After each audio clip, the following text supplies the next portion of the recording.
When we look at global events, especially somewhere like the Middle East, it's just incredibly complex, right? Absolutely. It's easy to feel overwhelmed. Yeah. You've got headlines swirling, conflicting reports, and you're left wondering, what's really going on? Exactly. And that's kind of our mission today. We're going to dive deep into a really compelling, sometimes startling analysis of what's happening right now. Okay. Specifically, we're focusing on the escalating conflict with Iran, drawing directly from an expert's view, Colonel Douglas Macgregor, based on the sources you gave us. Right. So yeah, prepare for a look beneath those headlines. We're going to touch on some points where long-held assumptions get questioned and the future. Well, the way this analysis paints it, it's pretty stark, controversial even. Definitely controversial. It's not just about what is happening, but what this expert thinks is about to happen. And maybe, the why behind it all. So let's get into it. So Colonel Macgregor's analysis kicks off by looking back at what was called an initial surprise attack on Iran. He mentions there was great optimism then in Tel Aviv, Washington, some European capitals too. That's right. It seemed like maybe a decisive moment initially. But that mood shifted. How quickly did that happen, according to him? Well, what's striking is how fast that optimism apparently turned into gloom, as he puts it. Gloom, okay. And he ties this shift to a pretty direct, sobering idea. The war, he believes, has actually just started. Just started, wow. Yeah, this isn't the end game. He thinks it won't wrap up anytime soon. That alone is quite a reframe, suggesting that first attack wasn't the knockout blow some might have thought. That is a strong statement, especially compared to maybe the initial perceptions. And the source goes into why he thinks this, right? Something about Iran's resilience. Exactly. Colonel Macgregor points to the rapidity, the speed of Iran's comeback, how quickly they deployed their arsenal. It wasn't, a slow, hesitant response. So, not gradual.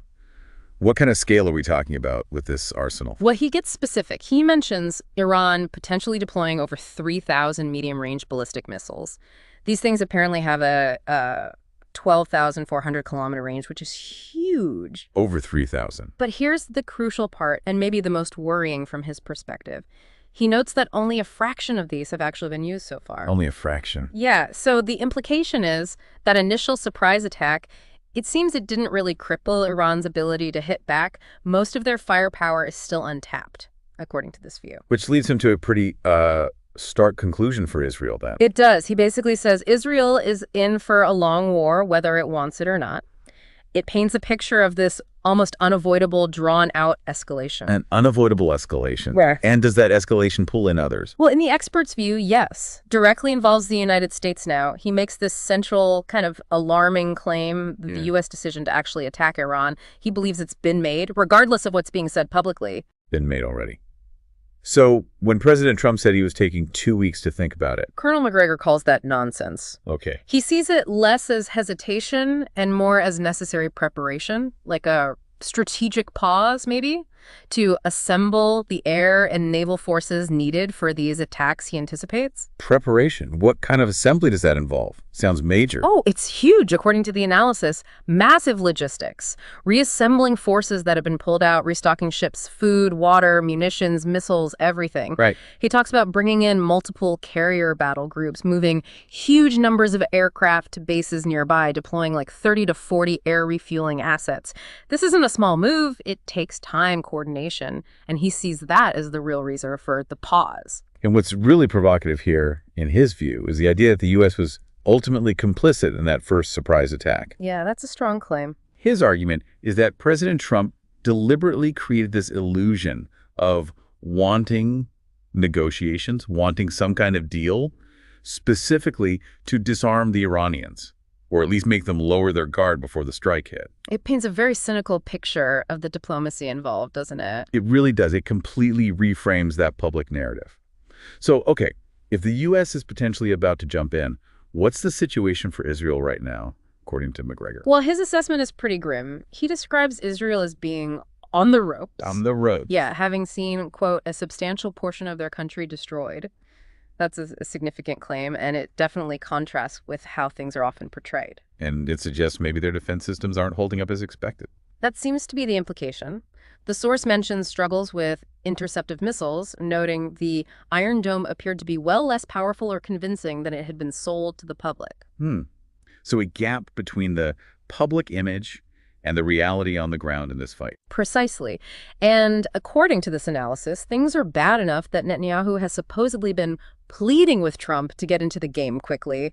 The message being essentially, we're running out. Really pleading. Wow. That suggests a really critical need for immediate U.S. help. It does. And the U.S. response, as described here, has been pretty substantial. We're talking many, many large aircraft like Globemasters, these huge transport planes delivering vital supplies. What kind of supplies? Advanced air defense systems, Patriot missiles, THAAD batteries, that's Theater High Altitude Area Defense. And not just gear, but troops on the ground in Israel that are helping to man the radars and the THAAD batteries. So boots on the ground effectively helping run these systems. Yes, active military support and personnel. What's interesting is the historical parallel he draws. Okay. He compares it to 1973, the Yom Kippur War, when the U.S. had to airlift enormous amounts of equipment to help Israel. Right, I remember that. But he stresses a key difference this time. In 73, Israel was attacked. In this conflict, as he frames it, they victimized Iran. That framing really changes the context of the U.S. aid, doesn't it? From defense to, well, something else. Yeah, it shifts it towards complicity in an aggressive act, in his view. So given all that, a central point from Macgregor seems to be that the West, especially the U.S., is seriously underestimating Iran. Absolutely. He doesn't see Iran as just another regional player. He calls it a large continental power. Think the size of Western Europe, France, Germany, part of Spain, northern Italy, all combined. That's huge. Why is that scale so important for U.S. strategy? Because, as he points out, the U.S. is primarily an air and maritime power. Right, Navy and Air Force. Exactly. And the implication is the U.S. will not commit large ground forces, mainly because we don't have them to commit on that scale against a massive land power like Iran. It suggests a kind of mismatch, where air power alone might not cut it. And he also challenges the perception of Iran itself. Directly. He pushes back hard against the idea of Iran being some backward Muslim state. He says it's far more technologically advanced today and far more capable than it was 20 years ago. Okay. Which means, he suggests, a lot of the old wargaming scenarios probably are irrelevant because they're based on outdated ideas about what Iran can actually do. That's a really critical point. If the old plans are useless, then what? Well, he anticipates that the Iranians have some surprises for them and that the U.S. will inevitably sustain losses. It's a clear warning. Don't underestimate them. This won't be easy or quick.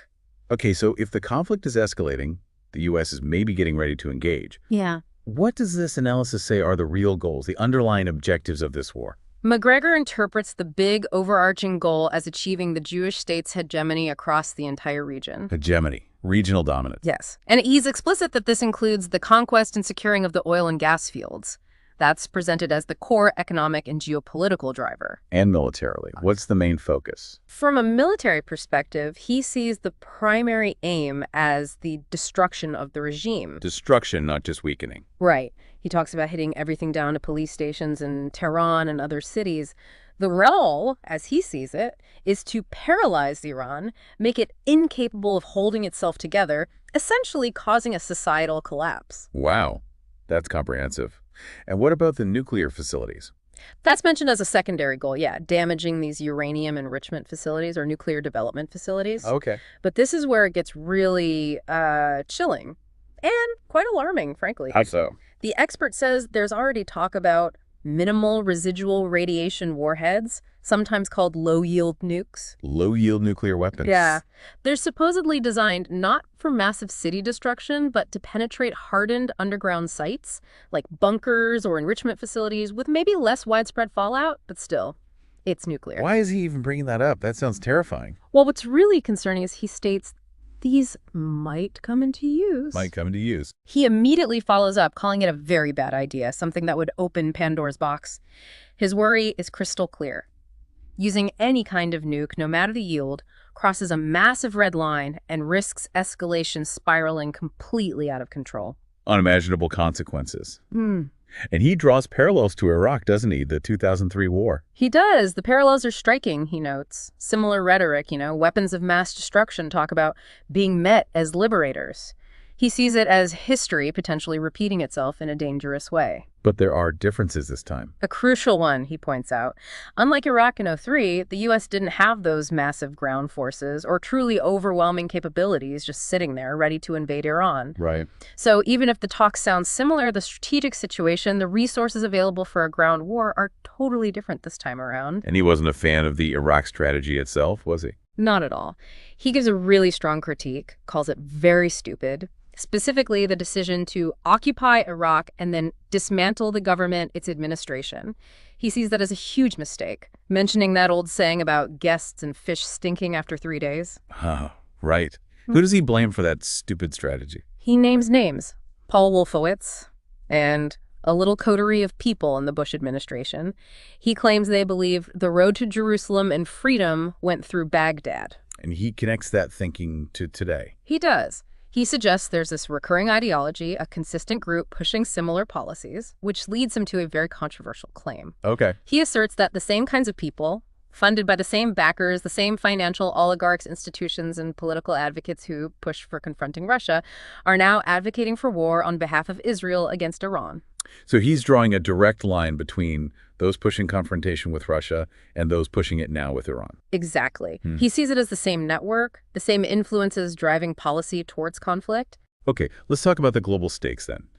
Macgregor makes this pretty contentious claim about influence in Washington. Extremely contentious. He states flatly that Mr. Netanyahu has infinitely more control and influence over the U.S. Congress than President Trump does. Infinitely more. Wow. He even says Trump is effectively his instrument. That's a really bold statement about where power lies. And he says something about Trump's motivation. Yeah, he describes Trump discussing the situation in what he calls gangster terms, suggesting Trump believes he and others stand to profit from Iran's destruction. Profit. Okay. That paints a picture of motives that are, let's say, far from traditional foreign policy goals. More cynical, maybe self-interested. That's the implication, yes. And globally, how does he see things lining up? He portrays a dramatic shift. He says the entire global south is coming on side with Iran, naming India, China, the BRICS countries, Brazil, Russia, India, China, South Africa, Pakistan too, plus many European states. So a broad international consensus building against what the U.S. might do. That's the picture he paints. And it's not just political alignment, right? There's practical support. Yes, he highlights that more and more technology equipment and support is coming into Iran. This pushes back against any idea that Iran is isolated or lagging technologically. It reinforces his earlier points about their capabilities and global ties growing. And his prediction for America's standing, if this goes forward. It's stark. He predicts the U.S. becomes a pariah state all over the world, hated and despised. A very strong condemnation of the path he sees unfolding. So why then does he think Trump would stick to this path, given these potential consequences? He puts it down to Trump being largely impulse and emotionally driven, also influenced by this outdated idea, this supposition that we today are the nation we were in 1991. Like an overestimation of current American power. Exactly, and a tendency to dismiss Iran as just some backwater, not appreciating its actual strength or the complexities involved. And what about the American public in all this? Are people paying attention, in his view? He's pretty pessimistic on that front. Suggests the American people aren't paying that much attention. You know, they're focused on everyday stuff, whether or not he can get a six-pack of beer tonight. The underlying belief he points to is that war is something that happens on someone else's soil. A kind of dangerous detachment, maybe, until it hits closer to home. Okay, so putting it all together, the risks, the warnings, what does he see as the potential consequences if things go the way he describes? He mentioned some U.S. military adjustments. Yeah, immediate ones, like the reported removal of all the U.S. military personnel from Bahrain, which he calls a very important place, moving them somewhere safer. What does that signal? Well, it clearly signals they recognize the risks to U.S. personnel, and assets are much higher now. He also expresses real skepticism about relying just on air power. Right, the air and maritime focus. He questions if U.S. aircraft carrier battle groups and the United States Air Force can really make a profound difference against a big continental power like Iran. He calls that strategy a big mistake based on this flawed idea of landing a quick knockout blow. And his predictions if that strategy fails? Yeah. What about U.S. losses? They're grim. He poses these stark questions. What happens if we lose any capital ships? What happens when the bases that we occupy are blown up? Devastating scenarios. Exactly. Things that could very quickly change how people feel back in the U.S. Which brings us to the public reaction. He thinks opinion could shift fast. He does. He believes the American public could be rapidly convinced that he's wrong if things go badly here at home, implying that domestic impact losses, costs, could trigger a very swift turnaround in support. The absolute gravest warning, the one that really stands out. It's the nuclear one again, isn't it? It is. He reiterates this real possibility that in desperation, the Israelis will use a tactical nuclear weapon, specifically those minimal residual radiation, low-yield nuclear warheads. And his stance on that. Utter condemnation, a very serious mistake, an escalation that we should not move to under any circumstances. It really highlights the terrifying potential endpoint of this conflict. And his final thought, a kind of concluding warning. Yeah, it's a powerful one, drawing on history. He says arrogance and self-delusion are a dangerous combination that inevitably results in failure. It's a warning that ignoring the realities, the capabilities of your adversary, and the lessons of the past, well, it usually ends badly. Wow. Okay. This deep dive has certainly unpacked a really complex, definitely contentious analysis of this whole situation with Iran. It paints a picture that's unpredictable and, frankly, quite dangerous based on this expert's view. It challenges a lot of assumptions. It really does. About strategy, about influence, about the actual goals. A lot to think about. Definitely forces you to confront the risks, the potential for huge miscalculations on a global stage. So for you, our listener, maybe here's a final thought to chew on. Given these really stark warnings and Colonel Macgregor's deep skepticism about the current path, what are the real long-term consequences for global stability, for the region, if things play out like he suggests? And maybe what questions does this raise about who or what is really driving foreign policy? Right. And how we, as the public, process these incredibly complex international crises. This analysis, agree with it or not, certainly gives us a unique and maybe unsettling lens to look through as things unfold.